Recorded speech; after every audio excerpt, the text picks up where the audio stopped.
Bismillahirrahmanirrahim. Assalamu alaikum dear students. This is Aisha Javed here again in front of you with the remaining book exercises of unit number 3. Hope everything is going good and you all must be eagerly waiting to join school.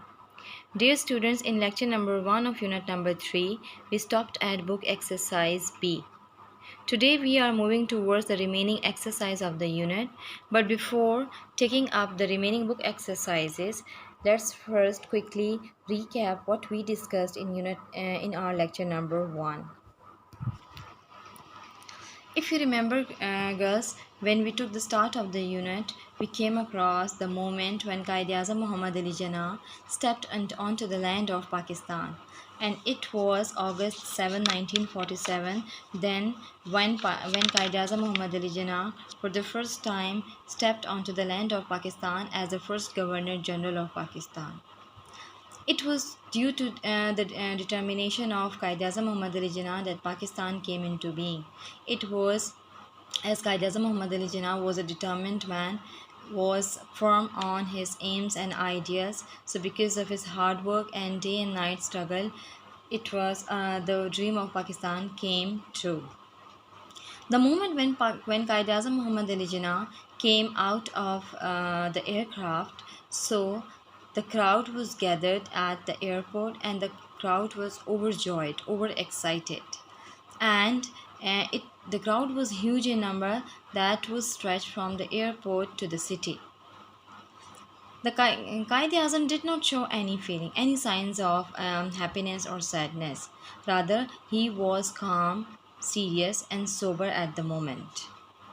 Maybe why he was feelingless at that time, or usually maybe he was thinking of the people who became homeless while migrating from India to Pakistan, or perhaps he was thinking of the people who were being robbed and killed or present on the way to Pakistan. At this time, after getting independence from British and Hindus, Quaid-e-Azam was not feeling well. Rather, he was quite sick or ill. He was having poor health condition, and it was just because of the day and night struggle and efforts of Quaid-e-Azam Muhammad Ali Jinnah. After getting independence, after Pakistan came into being, Quaid-e-Azam Muhammad Ali Jinnah proclaimed religious freedom in Pakistan. He allowed everyone is free to practice his or her own religion, to practice his or her own religious traditions. If you remember, girls, I told you that Quaid-e-Azam was actually reminding the people of Pakistan of the words of Hazrat Muhammad sallallahu alaihi wasallam, which he spoke in front of the Muslims in front of the people of Makkah in his last sermon. So it was all about the chapter which we discussed in lecture number 1. Now let's move towards exercise C on page number 29.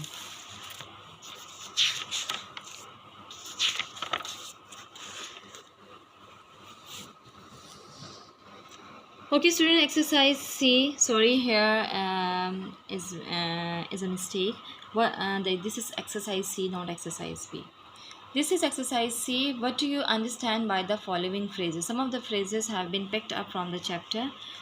While reading this chapter, we came across some of the phrases. So these phrases are going to be explained in this exercise number C. The first phrase is the cheers and tears of joy. Cheers and tears of joy mean when you are extremely happy and the tears start rolling down from your eyes in praise or in encouragement. So this is called cheers and tears. At that moment when Pakistan came into being and Quaid-e-Azam stepped onto the land of Pakistan, so people were, if you remember, the people who were gathered at the airport, they were overjoyed, they were overexcited. They were raising the slogans of Pakistan Zindabad, and at the same time they were too happy that tears were rolling down from their eyes. Maybe for those tears were for the praise or for encouragement. So next one is far from well.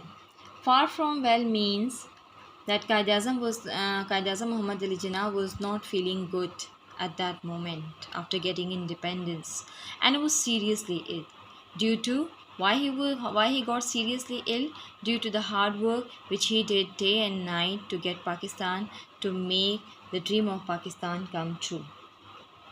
So that's why this phrase is used, that he was far from well, he was not feeling well. The third phrase is had become a nation. Who had become a nation? Muslims have now become a nation. Which Muslims? Those who were living in Indian subcontinent under the subjugation or slavery of British and the Hindus. Now, due to the efforts and struggle of Qaid Azam Muhammad Ali Jinnah, now Muslims who were living a life of subjugation under the British and Hindus have now become an independent state, and have now got independence and have started a new life as a separate nation in a separate entity. So now they have gained a title of a nation. Next phrase is enemy of today may be friend of tomorrow. It means that in international world, a country is neither a friend of another country permanently nor enemy. You can say that if I say that China is the fast friend of Pakistan, so it is not for all the time. Maybe in future circumstances may come that China turns as the enemy of Pakistan. So in international world, the main thing which is given importance is national interest, and it is just due to the national interest a country may become the enemy or may become a friend of another country. So their relations, it is just because of the relation between countries are so fluctuating due to national interest. Okay, today the national interest demands that we should have friendly relationship, friendly ties with India. So tomorrow, maybe in future, it demands that we need to stop the friendship ties from India. So the thing which is given importance in international relation is national interest. Okay, students, now we are moving towards another exercise of the book, that is exercise number D. Exercise number D. Exercise number D is all about you have been given some of the words and you are asked to use the following words in sentences of your own. I am going to provide you the definition of these terms, and keeping in mind the definition of these words or terms, you are going to make sentences of these words. Remember, sentences are made in English B notebooks. So the first word is excitement. Excitement means state of being excited, or when you are very happy, or when you are enthusiastic. So you can go for either of the meaning, and you have to make a sentence of this word. A next word is ideal. Ideal means perfect, conceptual, or imaginary.